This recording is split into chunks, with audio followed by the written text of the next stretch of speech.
So guys, जैसा कि हमने पिछले एपिसोड में देखा, इमोर्टल पहले सुप्रीम ने हार नहीं मानी और अपने जनरल के साथ मिलकर गोडिस लियू पर अटैक किया। पर लियू शेन ने अपनी ब्रांचेस से ही उनके फॉर्मेशन को तोड़ दिया था। अब वहां डिवाइन बेल सुप्रीम भी आ गया था, जिसके पास एयरलेस बेल मौजूद थी, जिसके पिछले ओनर को आज तक कोई हरा नहीं पाया। उन दोनों ने साथ मिलकर तेज प्रेशर को क्रिएट किया। गोडिस लियू ने अपनी ट्रू पावर को एक्टिवेट कर लिया और एक झटके में ही उन्हें गंभीर रूप से घायल कर दिया। साथ ही उस एयरलेस बेल को भी तोड़ दिया था। इमोर्टल पहले सुप्रीम लड़ाई रोकना चाहता था, पर गोडिस लियू अब उसे मारना चाहती थी। पर हेवन से एक फरमान आया, जिससे गोडिस लियू ने उसे तोड़ दिया और सभी को बताया था कि शियाओ मेरा शिष्य है। जिस किसी ने भी इसे मारने या चोट पहुंचाने की कोशिश की तो उसे मेरे क्रोध का सामना करना पड़ेगा। और वो शियाओ को लेकर वहां से चली गई। अब हम युआन रेन डिस्ट्रिक्ट की एक जगह का सीन देखते हैं, जहाँ गोडिस लियू शियाओ को लेकर आ गई थी। वो उसे बताती है कि मैंने जब प्रीमोडियल गेट में प्रवेश किया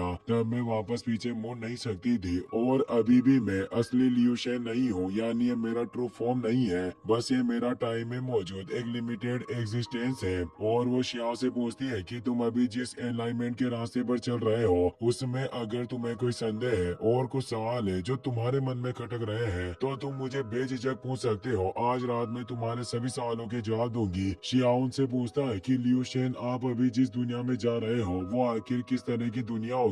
गोडेस लियू बताती है कि वो दुनिया इंडस्ट्री केपेबल है, यानी उसका वर्णन नहीं किया जा सकता। उस जगह की यात्रा काफी लंबी रहने वाली है। मुझे खुद नहीं पता कि वो जगह आखिर कितनी दूर है। मैं प्रीमोडियल गेट के थ्रू ही उस जगह के बारे में जान पाई हूँ। शायद मैं उस जगह पर पहुँच पाऊँ। पहले मैं जिस जगह पर रहती थी, यानी मेरा होमलैंड, बहुत बड़े केओस से गुजरा है, जिससे मैं जिस किसी को भी जानती थी वो मारा जा चुका है। वो प्रीमोडियल गेट की लड़ाई काफी ज्यादा क्रूर थी और मैं इस बात की तलाश कर रही हूँ कि आखिर वो लड़ाई क्यों हुई थी और सभी लोगों को उन बिष्ट के द्वारा क्यों मार दिया गया। वास्तव में प्राचीन काल से हमेशा लोग किसी न किसी चीज की खोज करते रहे हैं, लेकिन अभी तक कोई भी उसे अल्टीमेट लैंड तक नहीं पहुंच पाया। इसीलिए मैं भी सिर्फ उस अल्टीमेट लैंड की तलाश कर रही हूँ। शायद मेरी ट्रू बॉडी पहले ही एक सड़े हुए खून के पुल में बदल गई होगी। शियाओ कहता है कि क्या आप अपने लॉ और ट्रू बॉडी के खत्म होने का बदला लेना चाहते हो। लियू शेन बताती है कि ये सिर्फ बदले के लिए नहीं है, मैं सिर्फ उस आपदा को खत्म करना चाहती हूँ। इमोर्टल के युग में दुनिया में कई सारे इमोर्टल्स हुआ करते थे, पर उनके लिए भाग्य के आंदोलन से बचना काफी ज्यादा मुश्किल रहा और वो सब मारे गए। शियाओ कहता है कि आप ही हो जिन्होंने मुझे आगे बढ़ने के लिए प्रेरित किया, और आज मैं इतना स्ट्रॉन्ग बन पाया हूँ कि मैं इमोर्टल एशियन का चैंपियन बना। इसीलिए मैं भी आपके साथ उस अल्टीमेट लैंड की यात्रा करना चाहता हूँ और कंधे से कंधा मिलाकर आपके साथ लड़ना चाहता हूँ। लियू शेन मना कर देती है और बताती है कि तुम एक सुप्रीम बीइंग हो, पर तुम भी अपने भाग्य को बदलने के लिए शक्तिहीन हो। भले तुम उस ऊंचाई तक पहुंच गए हो कि तुम यंग जनरेशन में सबसे पावरफुल हो गए, पर डिवाइन डीटी के बीच तुम कुछ नहीं हो जिससे कुछ भी नहीं बदल सकते।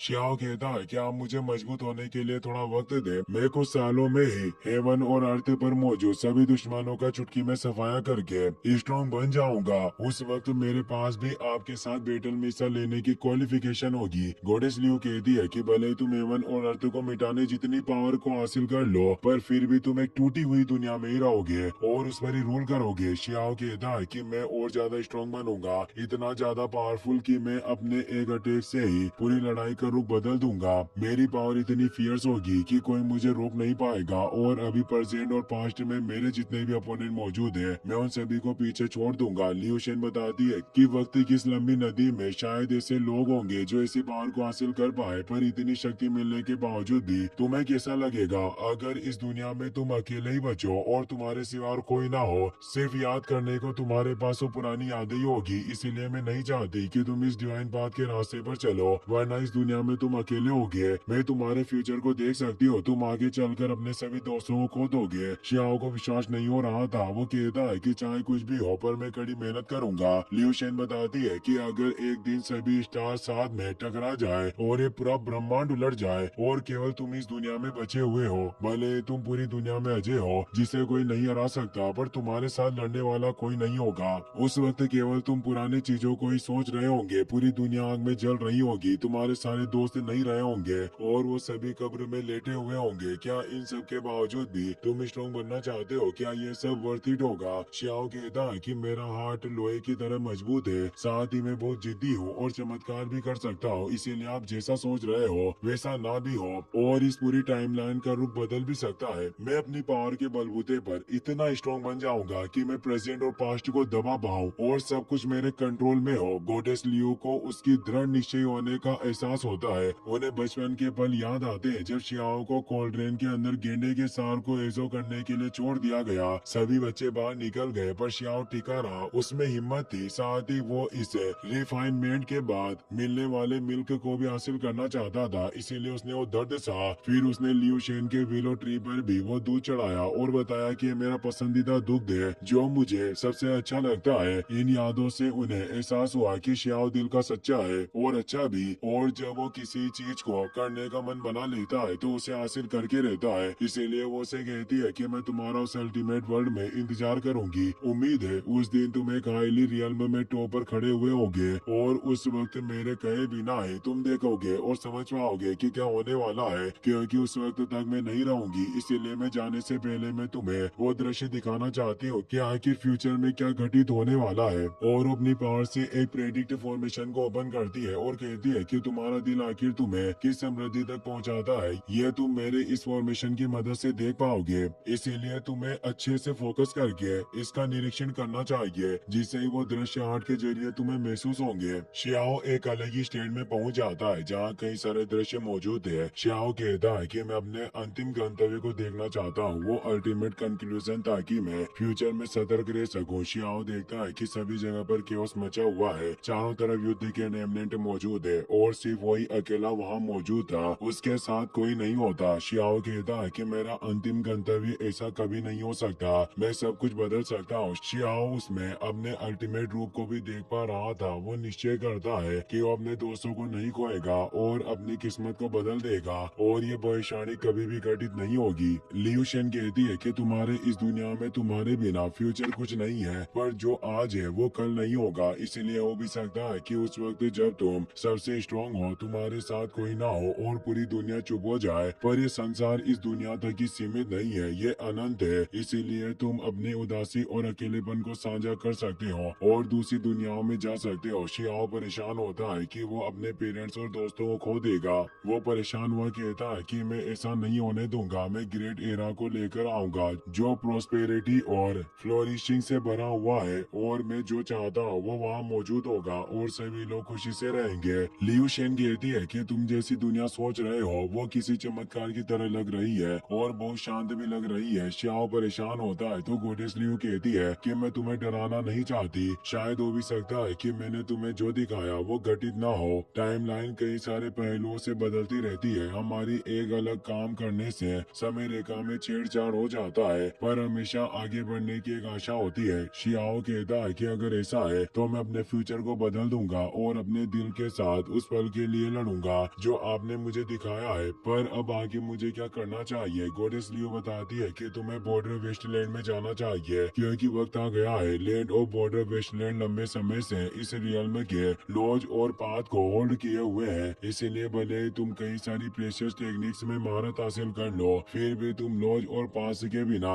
सबसे स्ट्रॉन्गेस्ट नहीं हो सकते। इसीलिए तुम्हें अपने खुद का रास्ता चुनना होगा और टेक्निक्स बनानी होगी, जिससे तुम आगे बढ़ते रहोगे और सबसे अलग होकर ऊपर उठोगे। गॉडेस लियू अब वहाँ से चली जाती है। शियाओ कहता है कि लियू शेन आप निश्चित रहे, मैं निश्चित रूप से अपना रास्ता बनाऊंगा और आपके नक्शे कदम पर ही आगे बढ़ूंगा। आप जिस अल्टीमेट वर्ल्ड में जा रहे हो एक दिन मैं भी उसकी यात्रा करूंगा। अब दाओ बाई मॉडल और सेकेंडरी बॉडी भी वहाँ जाती है। वो कहते हैं कि आगे का रास्ता काफी मुश्किल और लंबा होने वाला है, पर तुम्हें संभल कर आगे बढ़ना होगा। शियाओ ने कहता है कि सीनियर आपने अपनी जान की परवाह किए बिना मेरी मदद की, इसीलिए आपका तहे दिल से शुक्रिया। अब वो वहाँ से चले जाते हैं। इमोर्टल शियाओ को हौसला देकर जाता है। शियाओ दाओ बाई को अपने और लियू शेन की बातों के बारे में कुछ नहीं बता सकता था। दाओ बाई कहते हैं कि इससे कोई फर्क नहीं पड़ता तुमने अपने फ्यूचर में क्या देखा है, अगर तुम बताना नहीं चाहते तो कोई बात नहीं, तुम अपने हार्ट को ऐसे स्ट्रॉन्ग बनाए रखो और बिल्कुल भी डगमगाना मत। ये बैटल काफी लंबी रही, पर अब मैं अपने सुप्रीम हॉल की खोज जारी रखने के लिए उस निर्जन क्षेत्र की गहराई में लौटना होगा।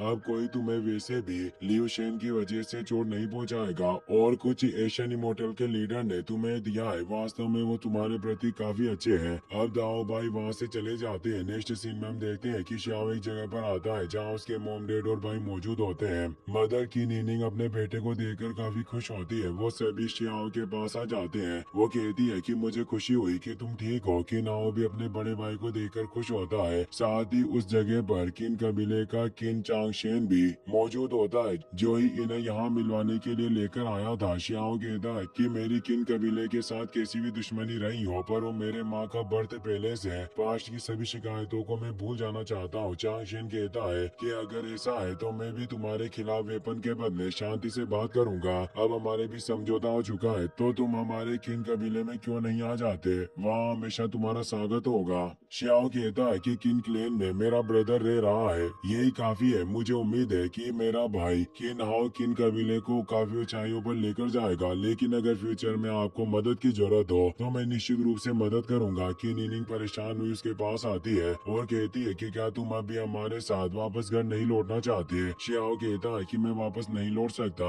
अभी भी मुझे कई सारी चीजें करनी है, कई सारी चीजों की तलाश करनी है। डेढ़ शी जीलिंग कहते हैं कि हमारा बेटा बड़ा हो गया है और ये इसकी खुद की जिंदगी है, जिसे इसे अपने हिसाब से जीने दो। और मुझे उम्मीद है कि ये एक दिन उन ऊंचाइयों पर पहुंचेगा जिन पर पहुंचने की कोई सोच भी नहीं सकता, और इसकी दहाड़ से ही पूरा अपर वर्ल्ड गूंज रहा होगा। शियाओ कहता है कि बचपन में मेरी मुलाकात एक छोटी लड़की लिंगर से हुई थी, जिसने कई बार मेरा ख्याल रखा और मुझे कोई परेशानी नहीं होने दी, पर बाद में वो मेरे ग्रैंडफादर के साथ अपर रियल्म में आई थी और वो किन कबीले में फायर स्टेट में रह रही थी। चांगशेन कहता है कि मैं उसे खोजने के लिए अपने किसी आदमी को भेजूंगा, वो निश्चित रूप से उसे तुम्हारे पास ले आएंगे। शियाओ कहता है कि इसकी कोई जरूरत नहीं है, वो खुशी से रह रही है, यही मेरे लिए सबसे मायने रखता है। और वो सोचता है कि लिंगर को अभी कोई खतरा नहीं, इसीलिए मैं पहले अपने दादा से मिलने जाऊंगा और फिर लिंगर से मुलाकात करूंगा। इसी के साथ ये एपिसोड यहीं पर खत्म हो जाता है। वीडियो पसंद आया हो तो लाइक कर देना और अपने दोस्तों के साथ शेयर करना।